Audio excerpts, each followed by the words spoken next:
not dead, I'm just here. So, put it on record that this is the first man who opposed Idi Amin. Because Idi Amin took power on the 25th of January, 1971. I was working here in the President's office as a research officer, and I was staying in Chireka. So on that Monday, we got up and we were walking to the bus stop at Banda. That's why we used to enter the bus and come and get out here, down below here.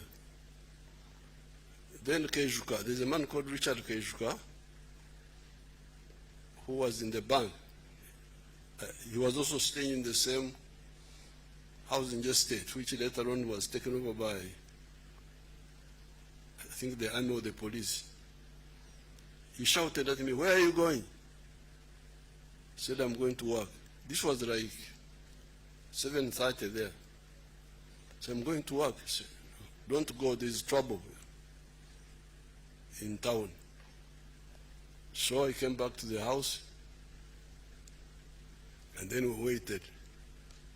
Then around 3, I think, they announced how Idi Amin had overthrown Obote.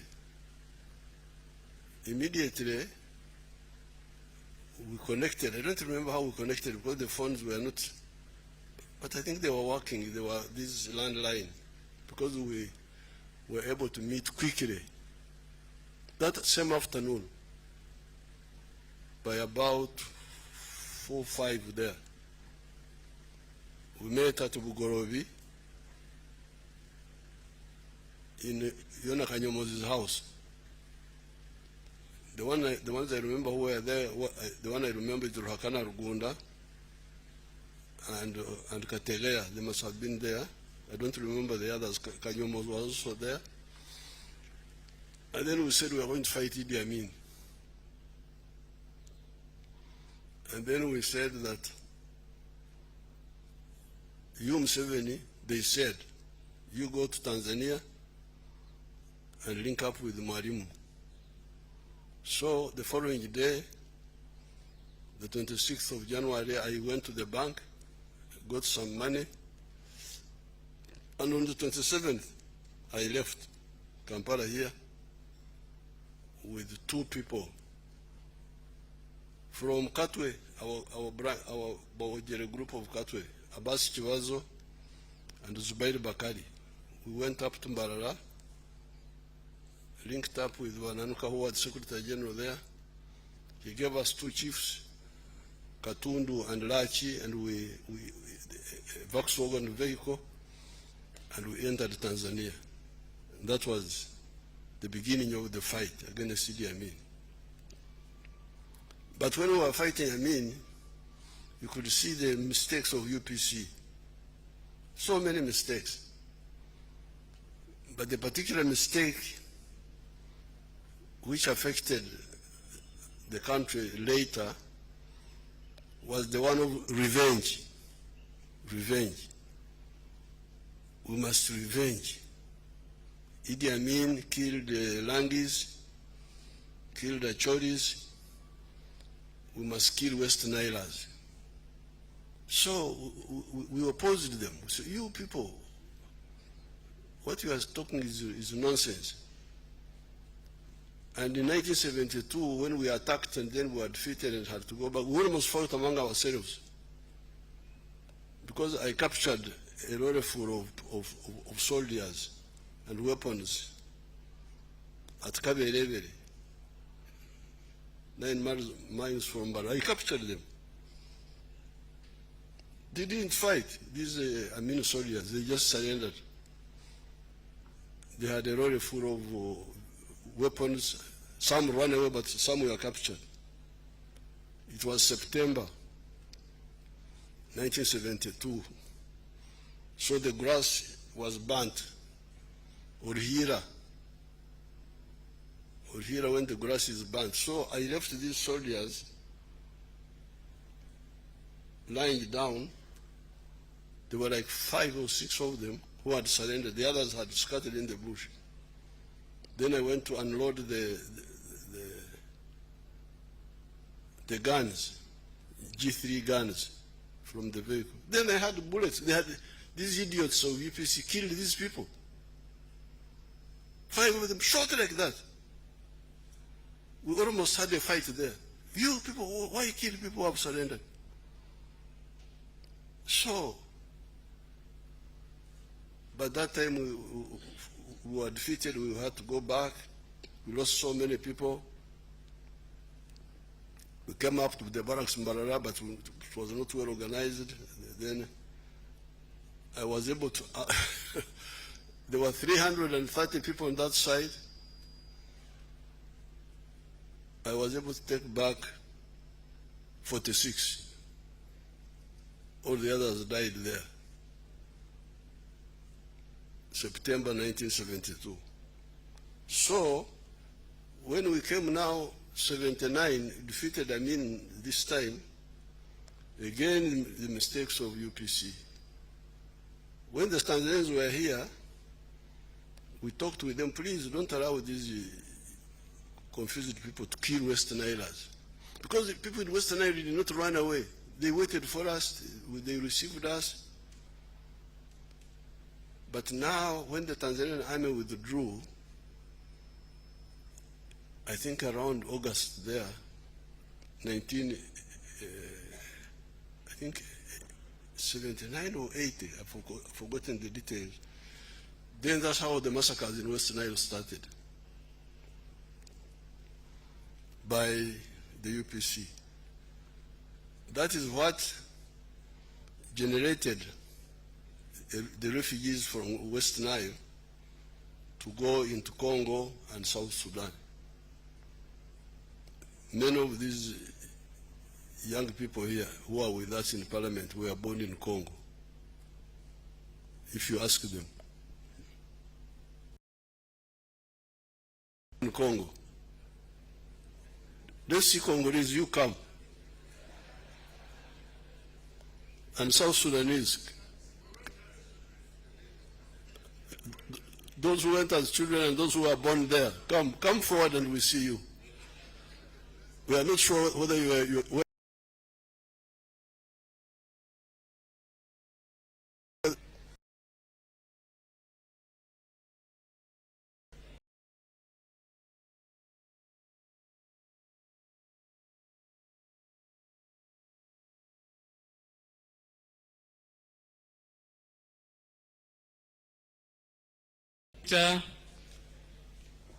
In 1979, 1980, I was in Pokea Seminary and our school was destroyed and we had to go to Congo and sleep in the chapel.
So you have seen these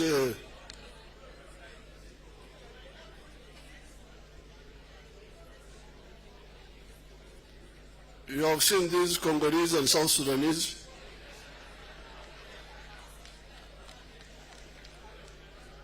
This was all due to the mistakes of UPC. Now, that's when now Moses Ali, because remember Moses Ali had been fighting the mistakes of Idi Amin quietly in their group. And that's why Idi Amin had dismissed him. But now, he had now a new problem, UPC. So that's how Moses Ali now, and others, Bamuze and others from West Nile, had formed groups to resist UPC now. 500,000 Ugandans were in Congo and in South Sudan. That time, Uganda was number 4 in the whole world regarding the refugees who were coming from here. I think the first was Afghanistan, followed by, I think, Ethiopia, and another one. Uganda was number 4. We had that medal of generating refugees.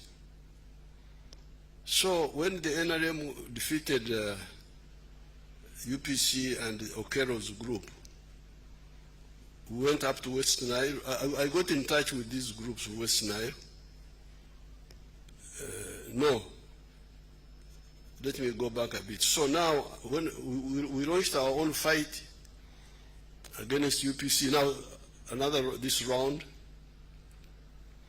February 1981, 6th of February. And we fought, we started fighting.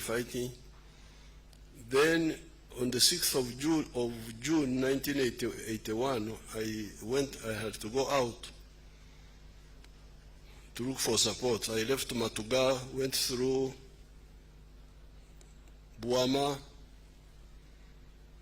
entered the boat at Katebo, entered the boat and went to Kenya, spending some night at Bubeke, in one of the islands.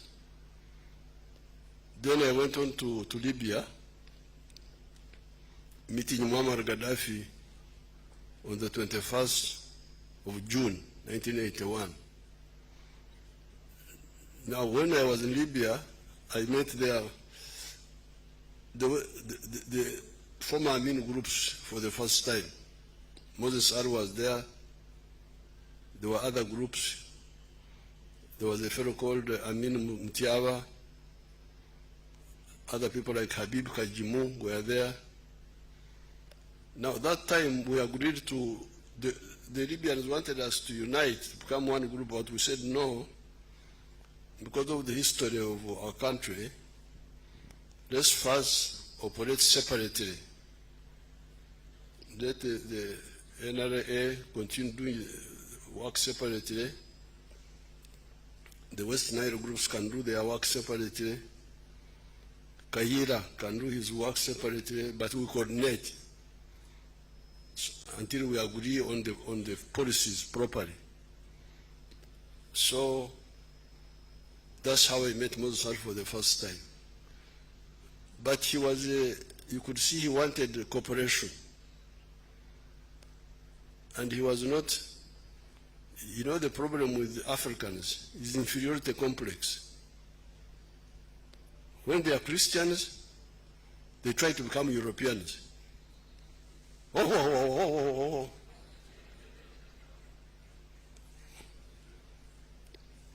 They think being Christian is being European. When they are Muslims, they want to become Arabs. Arabs. But you are not an Arab. You are a Mahdi. I can see you. Why do you want to be an Arab? So, I could see those groups in Libya when we were there. And I told Gaddafi, these people will not help you. There was one character called Amin Mutiaba. I was asking about him yesterday. What happened to Amin Mutiaba? There. Oh. So we said, no, if you want to help us, you help us. But if you don't want, we shall manage. Gaddafi gave us some little support. Then those Amin Mutiabas diverted some of it to UFM but we fought. So we agreed to coordinate, not to unite, but coordinate. Now, so we came back here. I came back, I arrived on the 9th of December, 1981. We started fighting here inside the country. And we captured a lot of weapons from the army, the UNLA, Masindi, Attack, Kavamba, Chiboga, Hoima. By 1985, we had accumulated quite a lot of guns from internal. Then I could see that Obote was going to collapse. We had enough power to bring down Obote, but not enough manpower to control the whole country. So I was worried that there may be chaos in the country. We defeat Obote, but we don't have enough manpower, armed manpower, to control the whole country. So I decided to go back to Libya to see Gaddafi again. And I met him again. This time he gave me some ammo and some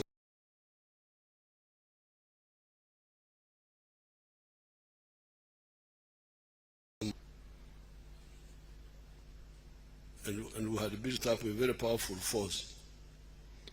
So when I was there this time, I don't remember that I met Moses Ali initially. It collapsed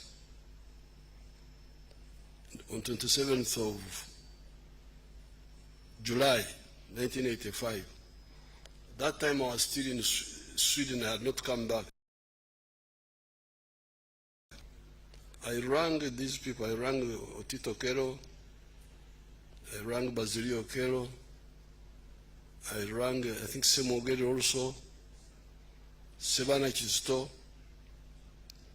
Oraro Tunu. And I said, you people, don't form a government alone. You just form a government together.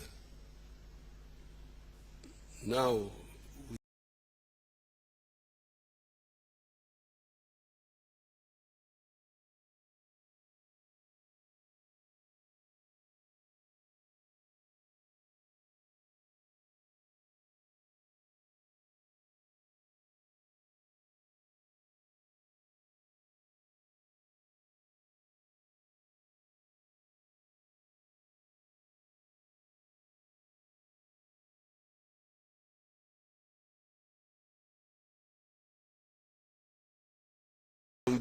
Koboko,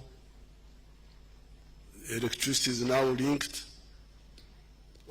the grid. Now, you, the people, the leaders of West Nile, there is something I used to tell Moses Ali which you must now work on. Yes, the infrastructure is now there, and we are going to expand it. There is the road from Nebi to the border with Congo, and along there up to Aru. There is this other road from Pakwach to Rhino Camp, and then along the Nile. We are going to work on those roads. But remember what I've been telling you in the campaign. People don't sleep on the roads. They sleep in their houses. So the issue of the household incomes for West Nile is something we should agree on. Ever since the tobacco got problems, we need new enterprises. And I have given guidance on all this time on those issues. So therefore, I came here to tell you what, to give witness to the positive attributes I saw with General Moses Ali. Number one, freedom fighter. Number two, peacemaker. Number three, development person. That's what I saw. I hear that even in the Muslim group, that's why his body had to be taken to old Kampala Chiburi, and Naguru. That's what, I didn't know which faction he belonged to among the Muslims. But apparently he belonged to no faction. He was neutral. So this is the Moses Ali I saw. May his soul rest in eternal peace. Thank you so much.